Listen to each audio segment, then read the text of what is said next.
Pari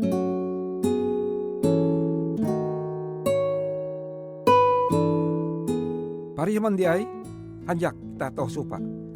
Ketika tu kita melanjutkan di pembahasan kita bara Lukas 20 ayat 11. Lukas Perjanjian Baru pasal 20 ayat 11 kuah uang bahasa Indonesia.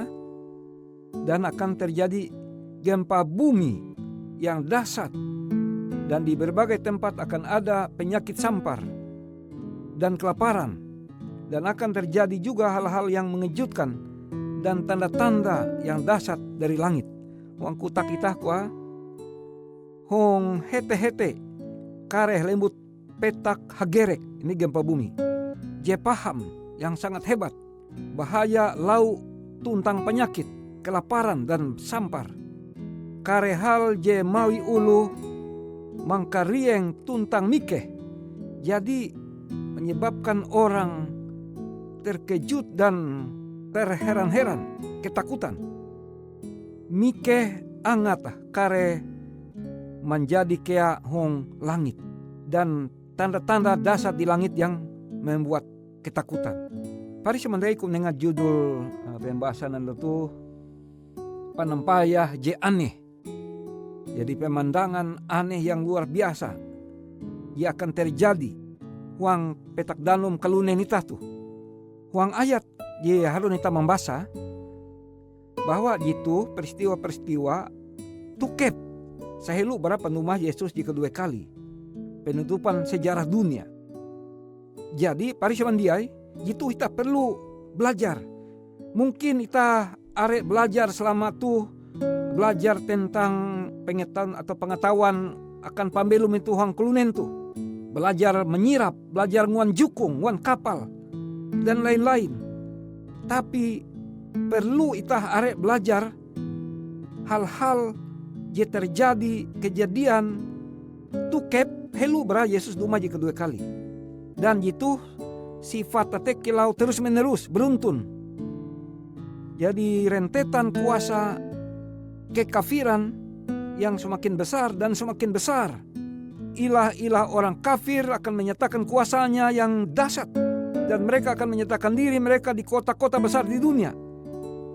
Selain peristiwa kejadian alam. Jadi peristiwa kejadian alam insuman endau gempa bumi, hagerek petak.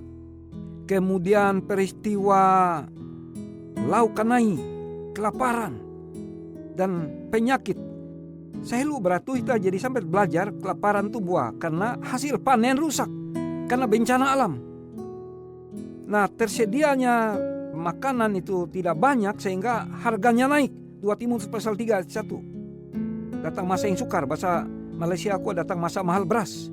Semua kebutuhan masyarakat untuk pangan, makanan itu berkurang. Sehingga terjadilah di berbagai tempat karena memang kurang panginan, jatun, bahali walaupun tege duit karena bencana alam dan terus menerus terjadi bencana alam sehingga terjadi lau kanai, lapar, tuntang kia biasanya bencana alam te menyebabkan narai peres penyakit. Pahari semendiai. Jadi tanda-tanda jitu adalah tanda-tanda je menerewen kalunen, menerewen itah uluh Kristen kia. Dan itu tege hubungan dengan kisah-kisah Alkitab Perjanjian Baru tentang Yerusalem zaman Huram. Ketika Jenderal Titus mengepung kota Yerusalem sampai akhirnya tentara berhasil membakar pertama Ka'bah orang Yahudi, kemudian kota itu pun ikut terbakar. Dan sebelum terbakar itu terjadi bela sampar. Ulu-ulu bakas, orang-orang tua, ibu-ibu membunuh anaknya, memotong-motong anaknya, merebusnya dan memakannya. Tetapi peristiwa-peristiwa di Klote terjadi hanya akan ulu jijia basarah. Ya basarah pambelu mah akan hatala. Ya menyerah pambelu makan Tuhan. Yatun juru selamat. Jadi parisa mandai harus tege Tuhan tentang juru selamat ita, ije ngasene ita huang Yesus Kristus. Yesus Kristus tuja aji rasul atau nabi biasa, tapi hatala sederajat gantung derajat sama dengan hatala, dengan roh berasi. Amun parisa mandai percaya akan menduan Yesus Kristus sebagai juru selamat dan Tuhan, maka Tuhan akan mengelindung ungkup ayu, ungkup jetutu, menaharap karekapehe terjadi inyewut melai termasuk Lukas 20 ayat Y ke 11.